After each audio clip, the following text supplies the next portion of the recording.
On the morning of September 12, 1997, RCMP officers arrived with a search warrant at the northern British Columbia trailer where 19-year-old Crystal Hendricks lived with her 38-year-old husband, James Bennett, and their 2-year-old child.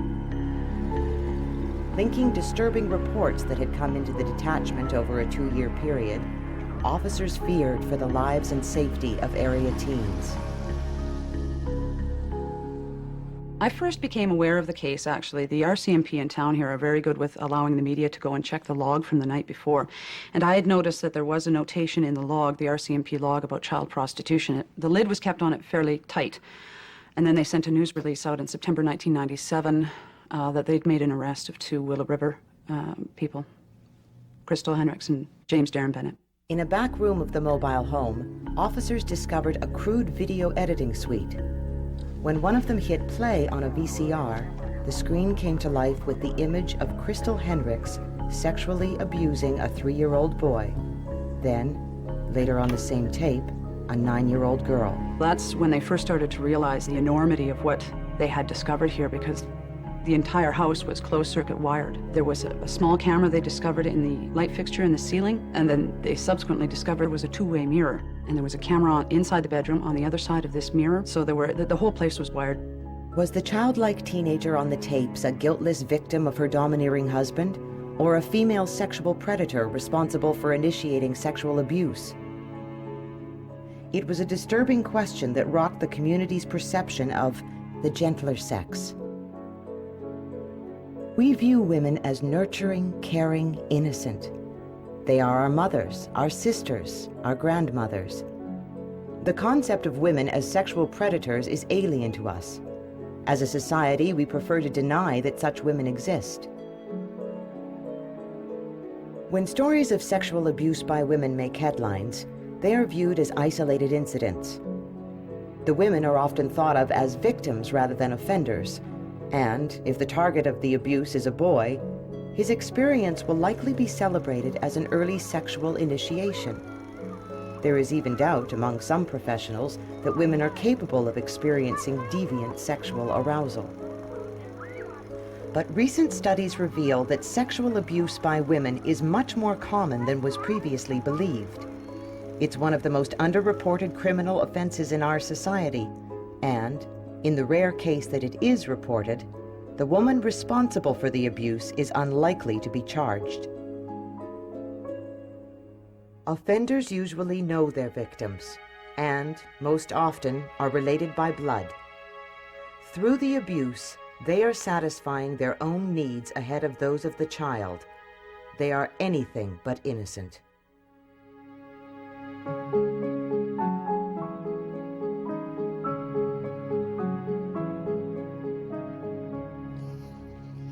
The modus operandi, I guess you could say, was in a lot of cases the babysitting, because they had a young baby at the house, and so they would lure younger girls and boys to the house under the pretext of babysitting for them, and then they would subsequently become drugged, and then they would be abused. One of Henrik's first victims was Tammy. She was 13 years old when the abuse started. She came to my house and said that she wanted me to babysit for her. And I've done lots of babysitting jobs before, so I didn't think anything of it whatsoever, especially her being a mother herself. As a result of the police search and victims' reports, Bennett and Hendricks were charged with a combined 29 counts, including 11 charges of sexual abuse. September 1997, she was making her first court appearance. And I remember the first time I saw her, they brought her down from the cells on the second floor into the courtroom, into the prisoner's dock, and I was immediately flabbergasted because she looked so innocent, she was so slight, small in her build, and so young, and I thought, she can't be a sex offender. It's impossible. Initially, you would hear murmurings around the community that perhaps she was only 19 years old, she was married to a 37-year-old, perhaps there was some sort of coercion there, perhaps she was a victim of an older man. And as things progressed, that became less and less the case. You could hear murmurings that she was just as much a party to this as he was. So the perception changed. It was a subtle progression, but it changed. Crystal Hendricks falls into the category of sexual co-offender, one of 3 profiles used to define the behavior of female sexual predators. The co-offender is the most likely to come to the attention of the authorities. Dr. Randy Atkinson has worked with sexual offenders in British Columbia for 20 years and does psychological assessments of those charged before they go to trial. A type of offender is the co-offender situation. And this type of situation generally occurs when the female, while she commits sexually abusive acts, does so because of her relationship with a male. And often what we see in those kinds of cases is that the female herself is in an abusive relationship, and her sexually abusive acts are perpetrated primarily at the instigation of the male partner. Although the most common reason female co-offenders cite for participating in the abuse is fear of their male partner, affection, fun, and pleasure are also on the list. The co-offender places her relationship with her male partner ahead of the needs of the child being victimized. However, after first abusing with a partner, a new pattern may emerge. There is some indication that can occur, that individuals who were not sexual, females who were not sexual offenders, prior to becoming involved in a co-offending relationship, then do go out and continue their abuse independent of their partner. After her arrest, Crystal Henricks claimed to have been in a drugged stupor during the abuse and denied all responsibility. But during the police investigation, it became increasingly clear that Henricks located the victims, transported them to Willow River, administered the drugs, and engaged in acts of sexual abuse against them.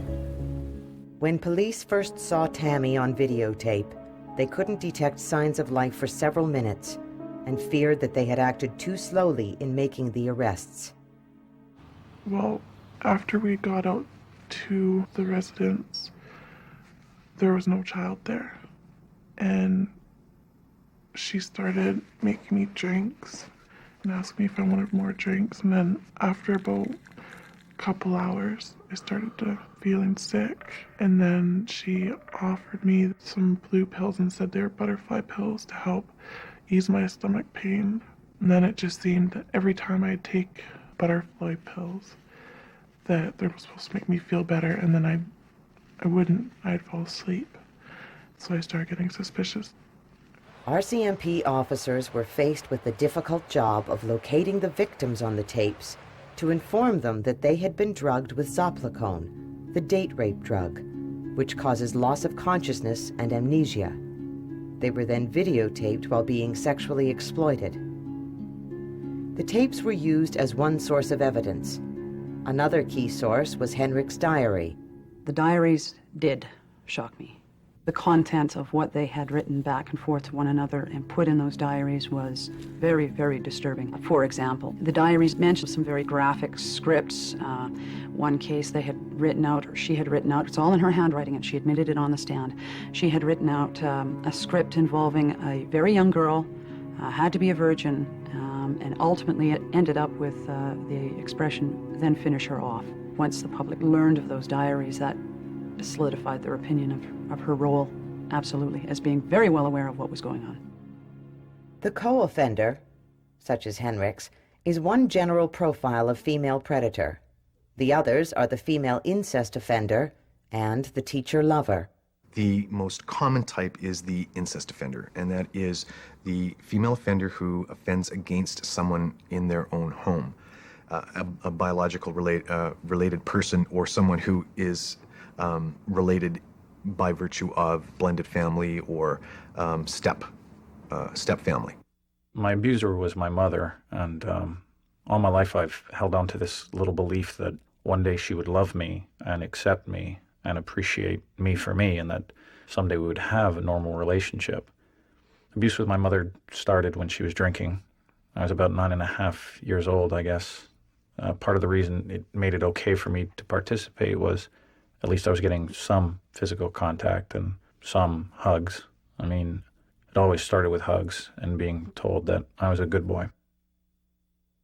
If the offender is a mother, and mothers are the most common female offenders in our population, how do you betray your primary caregiver? It's very difficult to betray mom, even though she's betrayed you. 10 years ago, Don Wright established the British Columbia Society for Male Survivors of Sexual Abuse. With offices in Vancouver and Victoria, 3,000 men have come through his doors in that time. Of those, 1/3, or 1,000 men, have been sexually assaulted by women.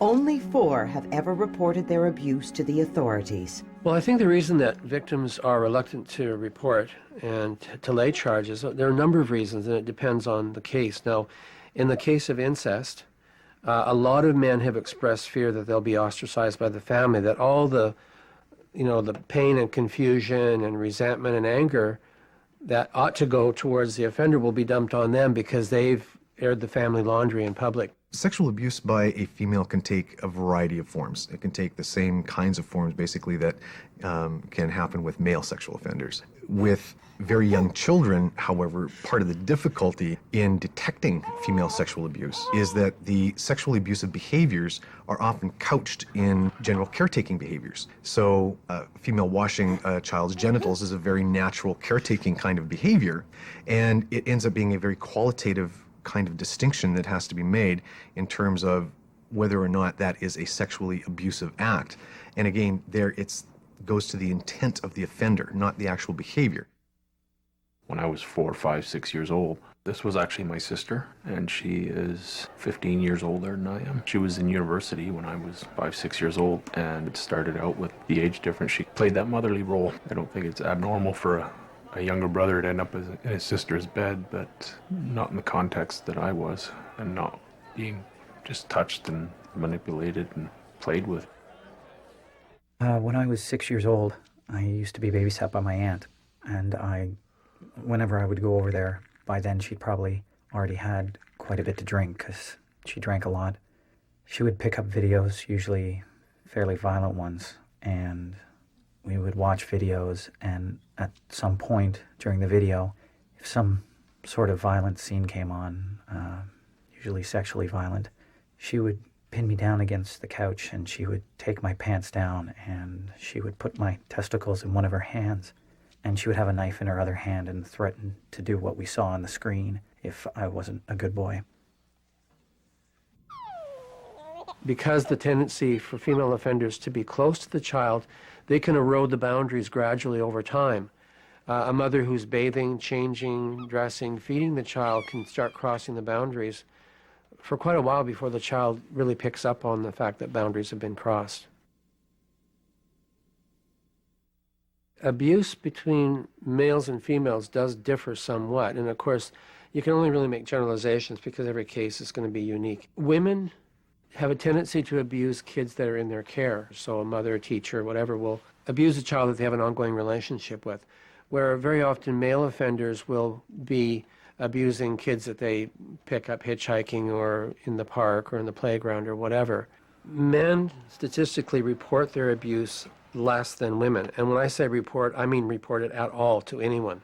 Of the men that have come into our agency, probably about 30% have been abused by women. And studies in the States, depending on what kinds of questions are asked, are finding anywhere from a really low percentage of female offenders to as many as 60%. The most commonly quoted statistics on female sexual molesters are those gathered from the North American corrections systems.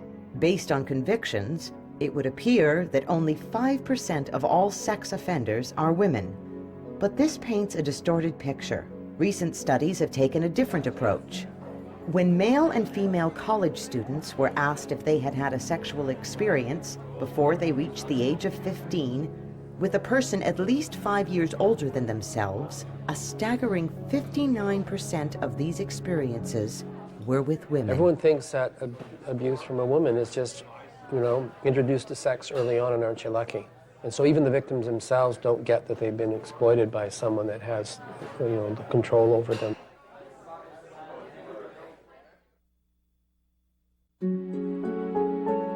In the early 90s, Don Wright worked at a counseling center for female survivors of sexual abuse. But more and more frequently, men were coming through the doors with their own stories of being sexually abused. His organization and one in Ontario are the only two in all of Canada devoted to counseling men who are survivors of sexual abuse. It is a rare occurrence when men such as these, who have all been abused by women, come together as a group. When Al was 13 years old, he was placed in the care of a female social worker who would sexually, emotionally, and physically abuse him. Yeah. You know, my grandma told me when I was about 16 years old, and she had no idea what the particulars were, but she said, go by the nearest dumpster. And she was a very wise 88-year-old woman. She said, and drop that baggage off. Because you're my grandson, and I can see you've been carrying it around, and you got big shoulders. Now, she said, but that's just going to keep getting heavier and heavier. And I wish she was alive, you know? Yeah. I say, you were right, grandmother. She's probably smiling down on you now. Yeah, you know? I have to realize there are female offenders as well. If I can sit here and say it's such a thing that male offenders of children exist, then I should be able to sit here and say that female offenders of children exist. If I can't do that, then the men don't, and I'm sorry. It's equality. It's equality. We have to have that here. Sure. No woman is going to want to go out there and admit that she wants to harm a child and abuse that child. But if she does, the truth is the truth. Society doesn't want to accept it, though. No. Because women are pure, women are innocent, and the whole idea of society accepting the fact that a woman can be capable of horrible things just doesn't quite fit. People don't think that men are damaged by being abused, and yet when a man acts out in anger or when he, becomes an alcoholic or abuses drugs, then everybody looks down on him as some kind of criminal element. I think the first time that you break the silence is probably the most difficult. So one of the things I think would be interesting to share is how before you finally told someone? I'd say it was going on 49 years. I told a trusted friend, and I was laughed at for it. The first time I came forward with the truth about my offender would have been 14 years after the incident. And it was through my mother. We went directly to the RCMP. And I was actually persuaded by them to forget about the incident because my assailant was a social worker to do anything about it. Yeah. It's rather confusing, to say the least. Al's situation falls into the third category of female sexual offender, the teacher-lover, where a woman in a position of authority abuses a male or female of any age. While satisfying her own needs for power and sexual gratification, she may also believe she is instructing the victim, opening the doors to sexual experience. Cases have been reported in which the object of the teacher's desire is as young as 10 years old. An example of this type of offender would be the individual who is in the healthcare profession, which can go everything from nursing to social workers to psychiatrists, psychologists. Again, it's the notion that the individual is in a position of power, trust, and authority, or in some way in a helping capacity. I got involved with a government program. I did as a result of my parents splitting up when I was 10 years old. I had one worker come in to work with me. My mother didn't like him. He was replaced with a second worker, which was my offender. She moved into that family with the okay of social services, allowing her to be there. In other words, there was a trust factor right there. If a heterosexual boy is abused by a woman, he very often won't recognize that it was abuse. She took me on outings as part of a project for at-risk use, 2 weeks into it, to the Richmond Dike, where she alerted me to the fact that my mother had been stating things to social services like she had questions as to whether or not I was a homosexual. And nextly, she was informing me that my mother thought I wanted to have sex with her. And those two counts really upset me in the car when we were sitting there. She followed that through with asking me if I had any idea about girls or had girlfriends and whatnot. All that type of questioning, I had said no. I was just a mere 13-year-old boy in the company of a 26, 27-year-old woman. And she said, well, if you haven't kissed a girl, here's your chance to show me that you're okay. And I said, I don't want to. And she said, well, I'm a trained professional. I'm a therapist. And I have clearance to check these things out. And I'm going to stat it. And I'm going to give the report on it to the head of this group. So We can do an exercise. She asked me to recline the seat, and I did, and she hopped over on top of my side, and I was lying there frozen, and she kept grinding her pelvic region against mine, and I said stop, and she said no, this is just to test you out. And after I don't know how long I had broken into tears because she wouldn't get off me. If the offender is woman and he goes to someone and says, you know, so-and-so, my aunt, the woman next door, whatever, my teacher, hauled me into her bedroom, very often the response they get is, oh, she's pretty hot, I wish I'd had a chance at her.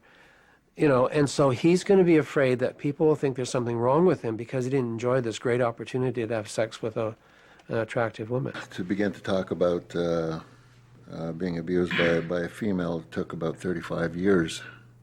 When I was in an institution, when I was very young, and I was being sexually abused by older boys, I went and told the supervisor, and I was told that you know, I was a dirty effing Indian and that I deserved it, and that just confirmed that you know, what I had already believed about myself, that, you know, I was responsible for all this abuse, that there was something horribly wrong with me, you know, and I was just talking to one of the fellas, and you know, one of the things was that, you know, the abuser seemed to see in me, you know, the flaw. As far as being abused by a female, it was, you know, again, you know, what you said, society's reaction is always, what are you complaining about? You know, you're lucky you got it, you know, you're getting laid by an older woman. What are you complaining about? You know, the media, the movies, I think about, you know, the summer of '42, I think it was, and how that was romanticized and how that was built up to be a rite of passage, and that it's okay. There were situations where she actually convinced my mother that we needed to spend time, that is, my offender and me, downstairs, where she was exposing her breasts to me, asking me to cup them. The worst horrid nightmare came when she moved me out of my family's home with my mother and siblings, and she moved me into her own home. I haven't really talked too much about the boy that was born into this, and I haven't because I didn't do much of the raising of him. I lived in the home with the woman and her husband for about 2.5 years with that child, ate dinner at that table with her husband and her, watched that child call another man daddy, watched that man name my child. Just so everyone knows, that child was conceived by me in my late 14th year or early 15th birthday. There were no girlfriends. There were no going out with the guys, going out with the girls, growing up with teenagers. She had me completely locked into her world, whatever that was. Mine didn't exist. I lost my teenage years.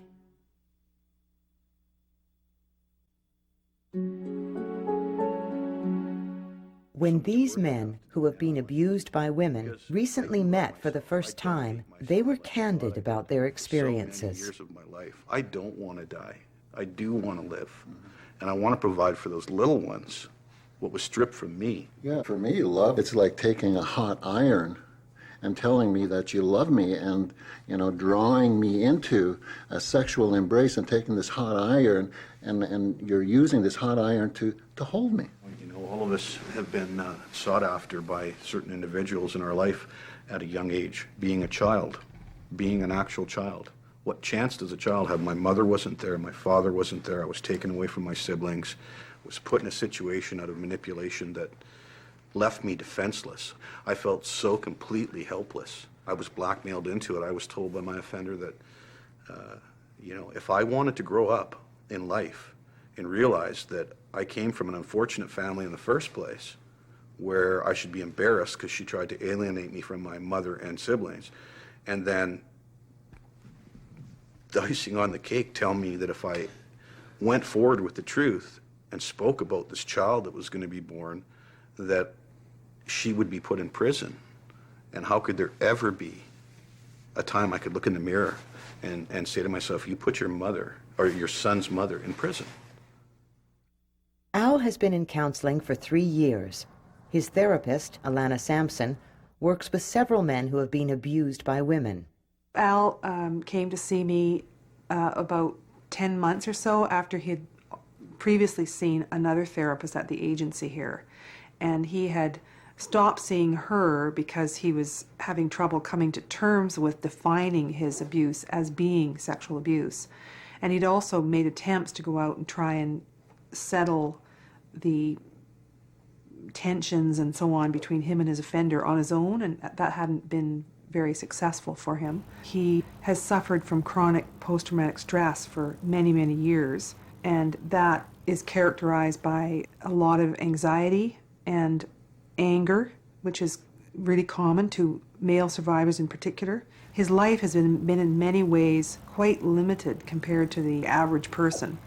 He's extremely sensitive, and I think that again is typical of people who've been abused as children. What makes his situation unique is that this woman took him into her life, into her home, into her family, and basically used him as a sexual slave. I think it's kind of miraculous that he hasn't ended up in jail or in some violent criminal situation or become a drug addict. We're speaking here of more than anything so far of the sexual abuse that the individual goes through. I think it would only be fair to also mention that a key thing is the emotional abuse. It's being held down, you know, between our legs, and my head is being held down, and one of her boyfriends penetrates me from the rear. And I look up, asking for help, and I'm told, get back down there.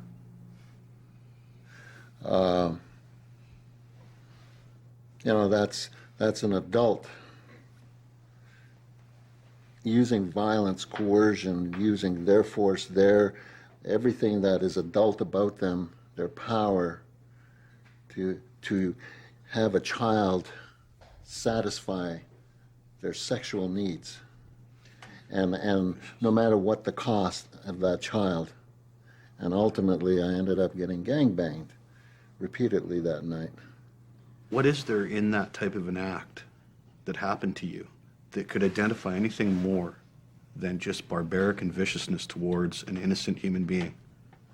And in my case, what is it that draws an individual that's a female to have relations with her husband and then come to me and force me to perform oral sex on her and drink his secretions? Now, that was forced upon me as a little boy, and every one of us here have had those experiences. Yeah. But, you know, to fight through this, you know, you're not supposed to talk about this, you're not supposed to feel about this. Like, I still have a hard time letting my tears go, you know. They just come to the surface and, you know, they just kind of bubble away there, right? Yeah, and if I'm lucky, right, one will trickle down here, right? And sitting in this group helps me to muster up more courage, you know, to move deeper and deeper into my healing journey. That's the whole thing. If all of us can understand what we went through with the females assaulting us, because the scars on us as men are left through our families, through to the rest of our lives if we keep on living, and it's a battle and a struggle. And I definitely will say that each one of us here are survivors. Al had a good foundation, a mother who loved him very much, a strong sense of family, strong spiritual values. He had that all in place. His mother did try to extract him from that situation, and the system worked against her doing that by not believing her. The process of healing from sexual abuse involves primarily and most fundamentally a relationship, a therapeutic relationship between the therapist and the client that will contradict what the offender did to the client. So by rebuilding his sense of faith in other people, then that gives him more possibilities for rebuilding relationships in other parts of his life. What I've discovered about Al and about many of the other men is that they have a depth of feeling and sensitivity and pain and sort of humanness that anyone looking at them from the outside would never guess was there. And that I found that really moving and really very emotional. Yeah.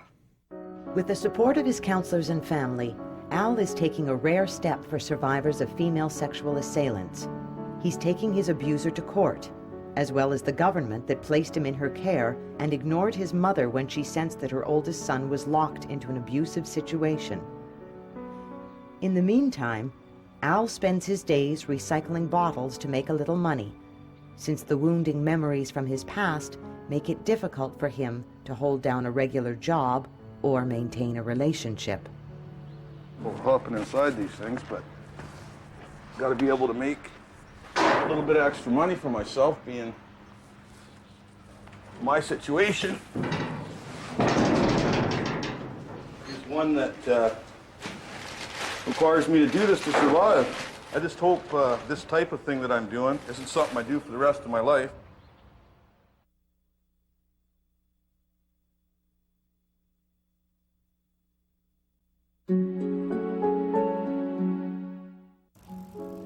In Canada, female molesters continue to be viewed as an exception, but in the US, in states such as Texas, sexual abuse by women is recognized as a real and growing problem. Programs have been established specifically to treat female sexual offenders. That's the environment in which a 27-year-old Dallas area teacher found herself when she crossed the boundaries with one of her students. She expected to be fired when she was caught, but she didn't expect police to show up at her door with a warrant. I was shocked because it had never crossed my mind that I was going to be arrested. The offense I was charged with sexual assault of a child. I was the teacher. The victim was a 16-year-old student. We had sex on 2 different occasions. It was during the same week. Every night of the week, we would go out as teachers, not get drunk, go out to dinner. And but for me, it just continued into the night. And especially during spring break when he came over, I'd been drinking. I was totally wasted. I never knew. I thought he would come over, and I hoped that he would come over even. And when he did, I just knew as soon as I opened the door and it was him that we were going to have sex. She started spending time with him, sitting him up close to her desk, spending extra time after school with him, maybe tutoring him. And this is what we see as grooming, setting up the relationship, in so many ways sanctioning the child's interest in her. And so therefore the child got the message that his inappropriate behavior, and it's inappropriate, was okay. After her conviction for sexually assaulting the student, Emma was put on probation on the condition that she participate in a treatment program at the Counseling Institute of Texas. There, Maria Millette and Roger McMahon work with both male and female offenders. Treatment is considered to be essential to the correction cycle. In Texas, if a person is convicted of a sexual offense, they can either go to prison or they can be put on probation. If they're put on probation, it is mandatory that they receive sex offender treatment. And so treatment is a very important part of their staying free. And then after I was arrested, I was immediately ordered to come to CIT, to this program. And I really believe at this point, she just opened the doors for this, as she called it initially, a relationship, which it wasn't. She raped a 15-year-old child. My perspective is I wasn't in love with him. I wasn't infatuated with him.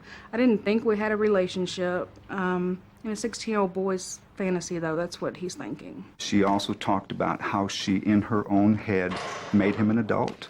He was an athlete. He was well-built.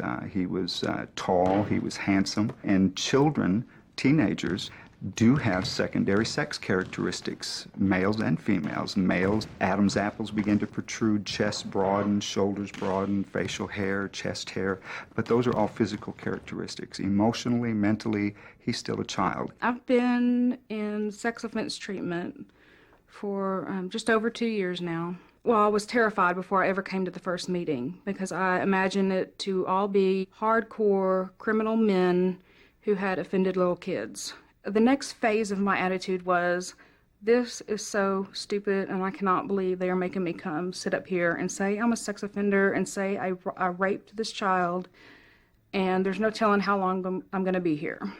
Because supposedly you're here during the term of your probation, which is 10 years for me. In the state of Texas, we also have a standard of treatment that the state has outlined for sex offender treatment providers and treatment programs. If a person goes to prison, unfortunately, there are not a lot of opportunities for treatment because space is limited. But once they're released, if they're released on parole, then again they are mandated to be in treatment. She distorted this whole act in her thoughts. It wasn't all about sex. It was more about the attention she would get, the romance she would get, and how good she felt just having someone in her life. That is a strong distortion, strong denial. It's what gives her, what gave her permission to go ahead and commit her offense. I kept saying, just play the game, tell them what they want to hear, and hurry up and get out.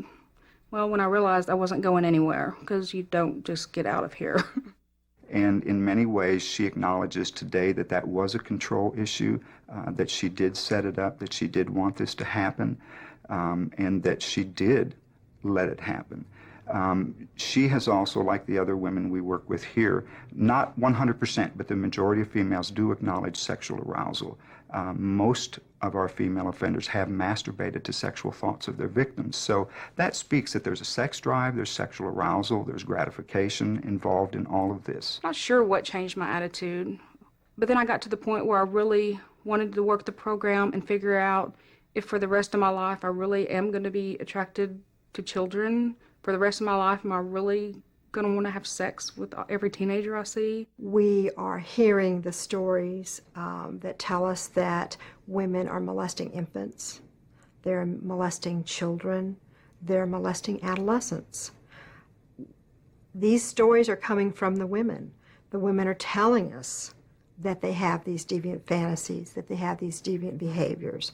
So the more the women are being honest, the more they're telling us, the more I think people are beginning to believe that yes, women can have deviant sexual arousal and deviant sexual behavior.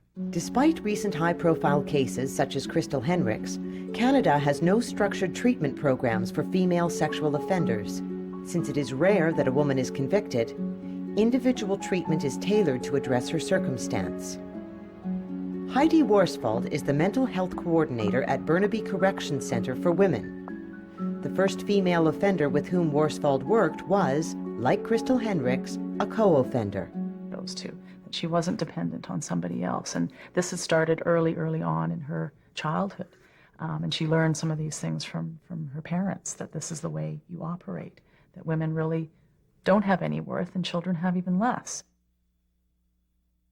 One of the biggest things for both men and women who abuse is a lack of self-esteem, difficulty coping with stress, difficulty in relationships, difficulties with sexuality. So there's some very basic areas that people that offend sexually are lacking, just like people who drink or people who gamble, any sort of a compulsive or addictive type of behavior.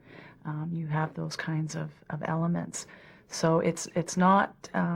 you don't want to get tied up in the sexual deviancy piece. And for women, even more so, you don't want to get focused too much on just the sexual deviancy because it may not be about that.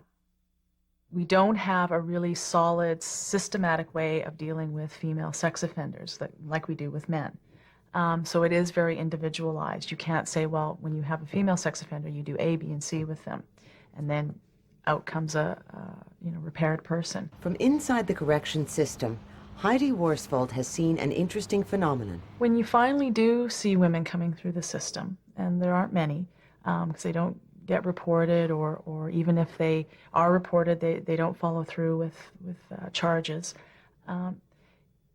When I've looked at some of the sentences and convictions, female offenders versus male offenders, it appears, now this is just my opinion, but it appears to me that women tend to get a much harsher sentencing. I don't know why that is. I have my ideas, and that would be, most of the judges in the system are male. That may have something to do with it. There's not a lot of understanding about female abusing, female offending in that area. And because I think society thinks it is such an awful, horrible thing, that how could a woman do this? that tends to get reflected in the sentences when you compare some of the male offenders and their sentences to some of the women.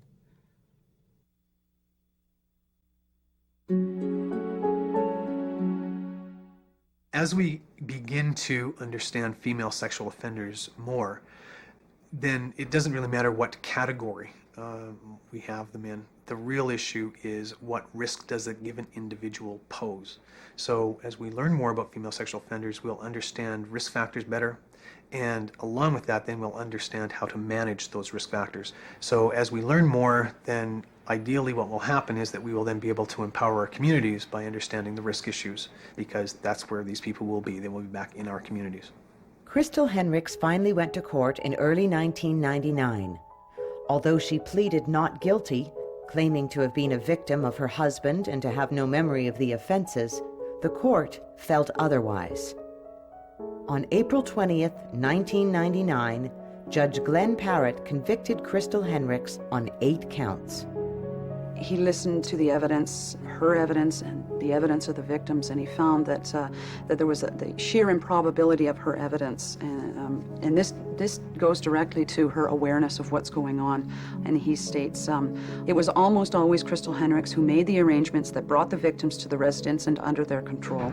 It was almost always Crystal Henricks who spoke to the parents of the victims and provided transportation. In almost every case, it was Crystal who provided drugs in the form of cocaine, ecstasy, or little blue pills, often in the car while transporting the victim to Willow River. So he's saying very clearly here that he did not believe that she was oblivious to what was going on. She was well aware of it, and I suggest that's probably why she got 13 years. It changed me. It ruined my teenage years. All of it. I just want anybody in the same situation to come forward and tell somebody, so it doesn't go on and on to so many other people. A month after Henricks' trial, the mobile home where she and Bennett abused their victims was burned to the ground. No one claimed responsibility for igniting the blaze, but Willow River residents were relieved to have the physical reminder of this horrifying episode gone from their community. Crystal Henricks waits at the Burnaby Correction Center for Women while she appeals her 13-year sentence.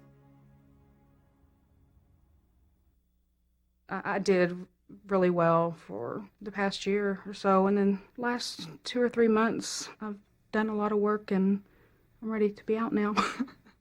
Emma will likely be in treatment for the remaining 7 years of her probation. Al cannot lay criminal charges against his offender because the terminology that existed when he was abused did not apply to male victims. Sexual abuse was called rape and defined by vaginal penetration. Instead, he is pursuing a civil suit. If he is successful, his offender will not have a criminal record, she will not receive treatment, and she will continue to be able to work unsupervised with adolescent males. This is my way of coping with it. I ride my bike and relieve a lot of the stressful tension physically that I can by doing that. And at the end of the day, I may not have made much money, but I can definitely say I took care of myself without burdening the government. And I imagine my kids on this earth that I have aren't too proud of me or don't understand why their dad does this. But one day when I acquire the right type of thinking and I've dealt with these ghosts from the past, I'll explain it to them and I'll be a better dad for that.